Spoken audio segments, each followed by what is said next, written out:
Saya mau beritahu bahwa sebaiknya jangan cari masalah lah, jangan cari masalah baru lagi.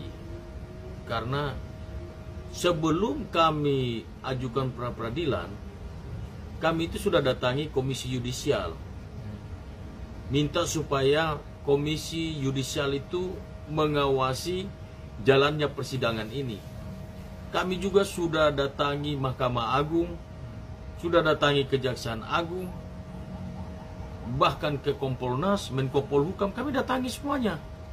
Kami minta supaya mengawal, betul-betul mengawal jalannya kasus pra peradilan Peggy Setiawan. Jadi kalau ada rekan-rekan yang lain yang mau coba-coba melapor Hakim Eman Sulaiman ke Komisi Yudisial, saya rasa itu sangat keliru. Karena saya mau beritahu, saya tegaskan bahwa bagi saya Hakim Sulaiman ini, Eman Sulaiman ini adalah malaikat yang datang dari surga turun ke bumi saat ini. Kami justru berdoa supaya ada lagi Hakim Eman Sulaiman yang lain di negara Republik Indonesia yang kita cintai ini. Pertanyaan saya, ketika Hakim Eman Sulaiman dengan seadil-adilnya sudah memutuskan perkara ini dengan seadil-adilnya kepada rakyat kecil, kepada seorang kuli bangunan, pertanyaannya, apakah seorang kuli bangunan, seorang rakyat kecil tidak boleh mendapatkan keadilan di negara ini? Jadi hanya keadilan itu hanya milik orang kaya? Keadilan itu hanya milik orang yang berpangkat? Keadilan itu hanya milik orang-orang tertentu saja? Sementara rakyat kecil ini tidak boleh mendapatkan keadilan. Sangat lucu bagi saya kalau ada rekan-rekan lawyer yang lain mau mencoba membatalkan putusan pra peradilan ini dan mau mencoba menjolimi Hakim Eman Sulaiman ini. Ini perbuatan zolim. Kita harus patut bangga ada hakim yang jujur dan adil, yang tidak gampang dipengaruhi oleh apapun juga. Justru kita harus mendukung. Malah orang berlaku benar, berlaku baik, berlaku adil, semangat keadilan itu malah dimatikan, malah dipadamkan. Ini kan ngawur.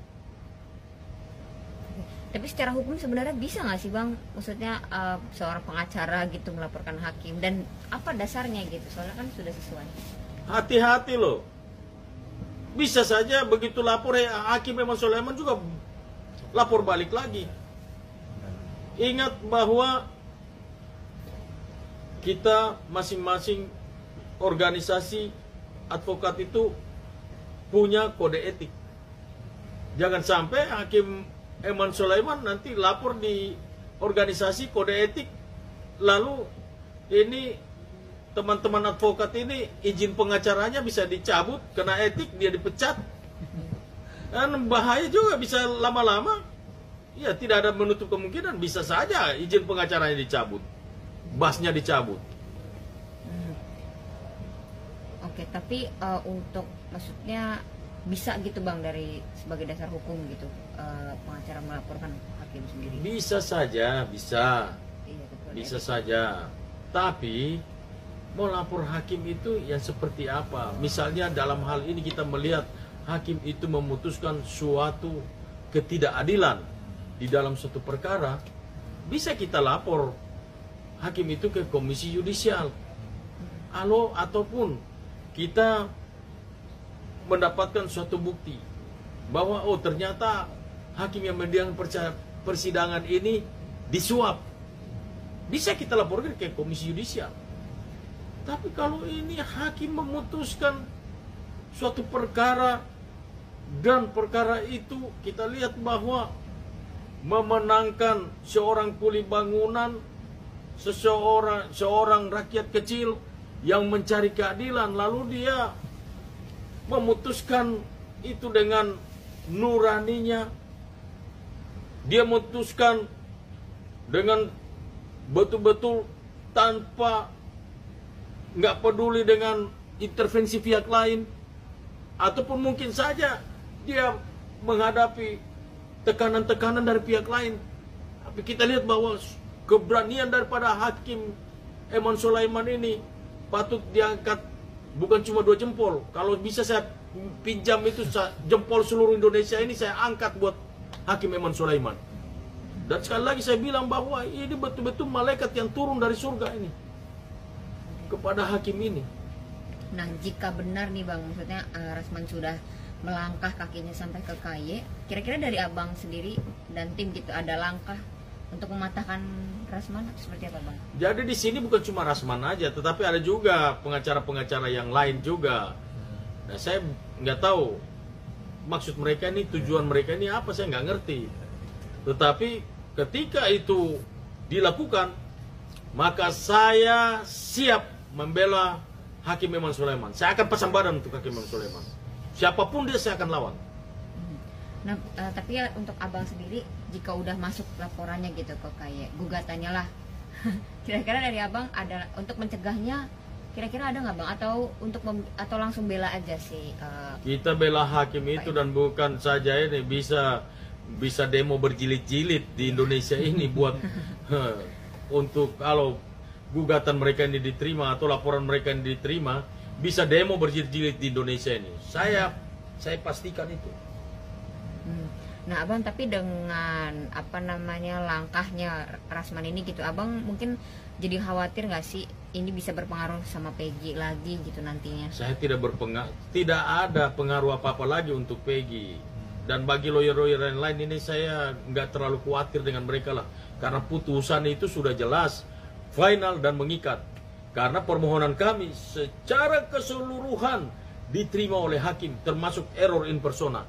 Artinya bahwa error in persona artinya salah orang, salah tangkap. Kamu punya bukti baru, bukti apapun tidak bisa untuk menjerat si Peggy lagi. Dia sudah bebas seperti kita-kita ini. Jadi saya mau pastikan bahwa kalaupun ada laporan-laporan mereka, terus kemudian misalnya lah, katakanlah ada etik yang dilanggar oleh Hakim Eman Sulaiman, tapi itu tidak merubah keputusan pra-peradilan yang sudah diputuskan oleh Hakim Eman Sulaiman, yang saya anggap bahwa dia adalah malaikat yang turun dari surga. Oke, Abang, pesan Abang nih untuk Rasman mungkin dan orang-orang yang mau melaporkan Hakim Eman Sulaiman ini. Saya pesankan kepada semua adinda saya Rasman yang saya sayangi, dan rekan-rekan lawyer yang lain, tolong stop, jangan dilanjutin.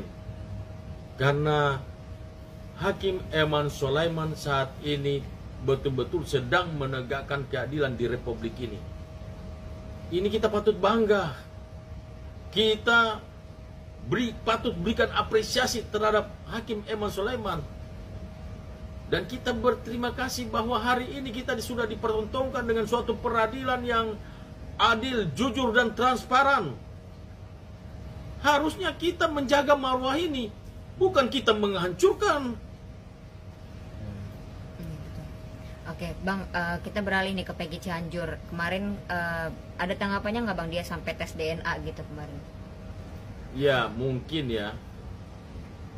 Menurut pendapat saya, karena banyak netizen yang mengatakan bahwa, bukan netizen aja, tetapi ada pengamat-pengamat hukum, terus pemerhati hukum, praktisi-praktisi hukum, mereka menduga bahwa Peggy Cianjur ini salah satu pelaku pembunuhan Vina dan Eki. Makanya itu dia tes DNA agar memastikan bahwa dia bukan pelakunya.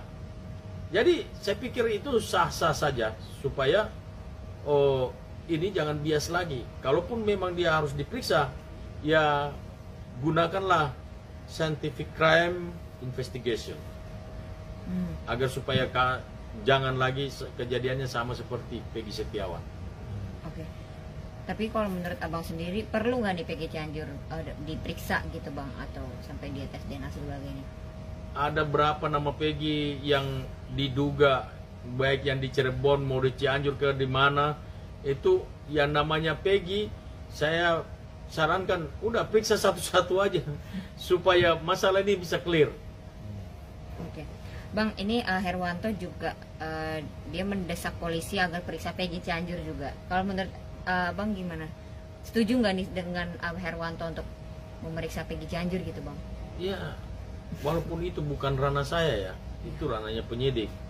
Tetapi ya untuk membuat perkara Vina Eki ini menjadi terang benderang tidak ada salahnya ya, karena dia juga kan nama Peggy juga.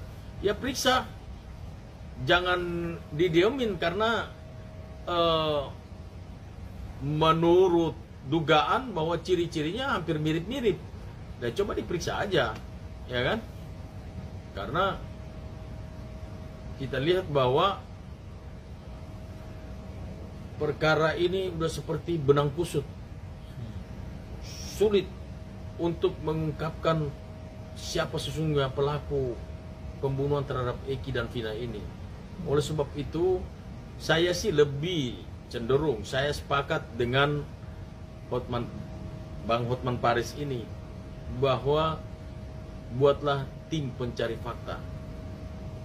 Tapi ada lagi tim pencari fakta yang muncul, ya, kasih informasi yang bukan bagus, yang bisa bukan memperbaiki perkara ini supaya semakin terang benderang ke depan, malah semakin liar kemana-mana. Bang, kemarin kan Deddy Mulyadi juga melaporkan Aib ke Mabes. Gimana Bang tanggapannya? Ya, saya sepakat itu. Bahkan kami tim kuasa hukum Peggy Setiawan sedang mempertimbangkan untuk lapor dia juga. Karena akibat dari dialah, maka semuanya ini jadi blunder seperti ini. Oke Bang, terakhir update soal tuntutan balik ya. Seperti apa nih Bang persiapannya, dan kira-kira bisa kapan nih mengajukan gugatannya? Kemungkinan dalam minggu depan kami akan gugat secara perdata. Yang kami gugatkan negara, jadi bukan polisinya lagi, tetapi negara.